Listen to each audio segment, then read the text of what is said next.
ये चीज़ जो करप्शन की बात हम कर रहे हैं तो ये सिर्फ अब पुलिस महकमे तक तो रह नहीं गई है। पंच परमेश्वर जो मुंशी प्रेमचंद की बड़ी फेमस स्टोरी है, प्रसिद्ध कहानी है, उसमें भी एक न्याय व्यवस्था के ऊपर पूरी वो कहानी है। आज तो न्याय व्यवस्था में भी, जुडिशरी में भी करप्शन बहुत आ गया है। अभी हाल में ही एक जज के घर में नोट के बंडल जलाए जा रहे थे। आप बहुत ही सुसंस्कृत परिवार के, इसलिए योगेश्वर वर्मा दिल्ली हाई कोर्ट जज, जिसके घर में करोड़ों करोड़ों के बंडल मिले और बेशर्मी की इंतहा ये कि जब दोषी पाए गए तब भी इस्तीफा नहीं दिया। तो यहां तो छाती पे मूंग दल ही रहा था, अब उसको भेज दिया गया इलाहाबाद हाई कोर्ट में कि वहां जाकर के तुम और कमाई करो जाकर के। ये देश के सामने हम क्या मिसाल दे रहे हैं?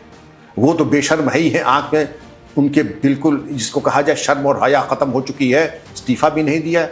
इंक्वायरी ने, उनका इंक्वायरी ठीक तरह से नहीं हुई। इंक्वायरी ठीक तरह से तब होगी जब आरती का थाल ले जाकर के आपके सामने ये कहा जाए कि बड़े आपके साथ जुल्म हुआ, जो नोटों में आग लग गई, सरकार को आपको इसका हर्जाना देना चाहिए कि जो नोट जल गए उसका मुआवजा आपको मिलना चाहिए।